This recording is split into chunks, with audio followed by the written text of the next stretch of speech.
बहुत प्राचीन समय की बात है, जब न तो आज जैसे बड़े नगर थे, न ऊंचे महल, न पक्की सड़कें। उस समय समुद्र के किनारे बसा हुआ एक पवित्र क्षेत्र था, नीलाचल धाम। चारों ओर घने वन, साधुओं की कुटियाएं और बीच में भगवान जगन्नाथ का दिव्य क्षेत्र। आज जिसे जगन्नाथ पुरी कहा जाता है, वह तब केवल श्रद्धा, भक्ति और रहस्यों से भरा एक तीर्थ था। उस समय समुद्र शांत नहीं रहता था। कभी कभी वह ऐसा उग्र हो उठता मानो संपूर्ण धरती को निगल जाना चाहता हो। ऊंची ऊंची लहरें, काले बादल, बिजली की गर्जना और भयानक तूफान, इन सब के कारण पुरी के लोग सदैव भय में रहते थे। मछुआरे समुद्र में जाने से डरते थे, बच्चे रात में लहरों की आवाज से कांप उठते थे। पुरी के लोग सच्चे भक्त थे।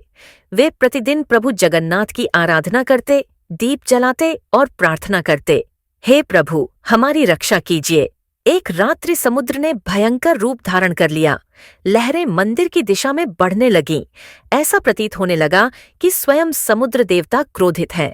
कई घर बह गए, नौकाएं टूट गईं और लोग भयभीत होकर मंदिर की ओर भागने लगे। उसी समय गर्भगृह में विराजमान भगवान जगन्नाथ ने लीला रची। उनके नेत्रों से करुणा की धारा बह निकली। उन्होंने समुद्र की ओर दृष्टि डाली और गंभीर स्वर में कहा, यह भूमि मेरी शरण में आए भक्तों की है, इन पर कोई विपत्ति नहीं आ सकती। परंतु समुद्र देवता पर उस समय किसी बाहरी शक्ति का प्रभाव था। कहा जाता है कि समुद्र के गर्भ में वास करने वाले कुछ प्राचीन दैत्य जाग उठे थे, जो नीलाचल को नष्ट करना चाहते थे। भगवान जगन्नाथ ने तभी पवन पुत्र हनुमान का स्मरण किया। क्षण भर में आकाश फट पड़ा। बिजली की रेखा के समान वेग से महावीर हनुमान वहां प्रकट हुए। उनके नेत्रों में तेज, मुख पर राम नाम और शरीर से अद्भुत ऊर्जा प्रवाहित हो रही थी। हनुमान जी ने भूमि पर प्रणाम किया। प्रभु, आज्ञा दीजिए, आपके दास का जीवन आपके चरणों के लिए है। जगन्नाथ जी बोले, हनुमान, समुद्र उग्र हो उठा है। नीलाचल के भक्त संकट में हैं। तुम्हें समुद्र को रोकना होगा। हनुमान जी ने गर्जना की और समुद्र की ओर बढ़ चले। उन्होंने एक ही छलांग में अथाह सागर को पार करना चाहा, जैसे लंका जाते समय किया था। पर जैसे ही उन्होंने उड़ान भरी, पूरी धरती कांप उठी। उनकी शक्ति इतनी प्रबल थी कि समुद्र और अधिक उथल पुथल करने लगा। लहरें पहले से भी ऊंची उठने लगीं। भगवान जगन्नाथ ने यह देखा।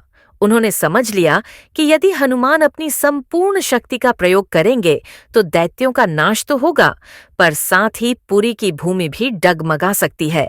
भक्तों की रक्षा के लिए शक्ति से अधिक संयम आवश्यक था। तभी प्रभु ने एक अद्भुत लीला रची। उन्होंने अपने दिव्य चक्र से एक अदृश्य बंधन उत्पन्न किया और हनुमान जी को समुद्र के तट पर ही स्थिर कर दिया। यह कोई कारागार नहीं था, न दंड। यह प्रभु की मर्यादा का बंधन था। हनुमान जी वहीं रुक गए। उनका शरीर आगे बढ़ना चाहता था, पर प्रभु की आज्ञा सर्वोपरि थी। हनुमान जी ने विनम्र स्वर में कहा, प्रभु, आपने मुझे बांध क्यों दिया? मैं तो समुद्र को अभी शांत कर सकता हूँ। जगन्नाथ जी मुस्कुराए। उन्होंने कहा, हनुमान, तुम्हारी शक्ति अपार है, पर इस धाम की रक्षा केवल बल से नहीं होगी। यह स्थान भक्ति से टिका है। यदि तुम आगे बढ़े तो समुद्र थम जाएगा, पर पृथ्वी भी हिल जाएगी। मेरे भक्तों को भय से नहीं, विश्वास से बचाना है। फिर प्रभु ने हनुमान जी को आज्ञा दी, तुम यहीं रहो। अपनी पूंछ से समुद्र की सीमा बांध दो। जब तक मेरी इच्छा हो, कोई लहर इस मर्यादा को पार न करे। हनुमान जी ने तुरंत अपनी विशाल पूंछ समुद्र की ओर फैला दी। वह पूंछ पर्वत समान दृढ़ हो गई। जैसे ही लहरें आगे बढ़तीं, उसी क्षण शांत हो जातीं। समुद्र देवता कांप उठे। दैत्य शक्ति नष्ट हो गई। तूफान शांत हो गया। आकाश साफ हो गया। पुरी के लोग आश्चर्य से यह दृश्य देख रहे थे। उन्हें केवल इतना दिखाई दिया कि समुद्र अचानक शांत हो गया और मंदिर से दिव्य प्रकाश निकल रहा था। उस दिन के बाद हनुमान जी ने नीलाचल धाम को अपना स्थायी वास बना लिया। वे आज भी समुद्र तट की रक्षा करते हैं। कहा जाता है कि इसी कारण जगन्नाथपुरी में समुद्र कभी भी मंदिर की सीमा को पार नहीं करता। लहरें आती हैं, रुक जाती है, मानो किसी अदृश्य शक्ति ने उन्हें बांध रखा हो। और यही कारण है कि हनुमान जी को वहां बद्ध महावीर कहा जाता है। बंधे हुए नहीं, बल्कि प्रभु की आज्ञा में बंधे हुए। आज भी जब रथ यात्रा निकलती है तो सबसे पहले हनुमान जी को स्मरण किया जाता है। मान्यता है कि जब तक पवन पुत्र अनुमति नहीं देते तब तक स्वयं जगन्नाथ जी भी नगर भ्रमण नहीं करते। पुरी के वृद्ध कहते हैं, जहां बल और भक्ति दोनों साथ हों वहां विनाश कभी प्रवेश नहीं करता।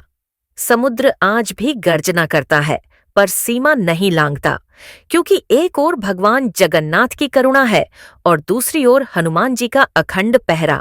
यही है वह प्राचीन कथा जो बताती है कि हनुमान जी को जगन्नाथ जी ने दंड स्वरूप नहीं बल्कि भक्तों की रक्षा और सृष्टि की मर्यादा बनाए रखने के लिए बांधा था।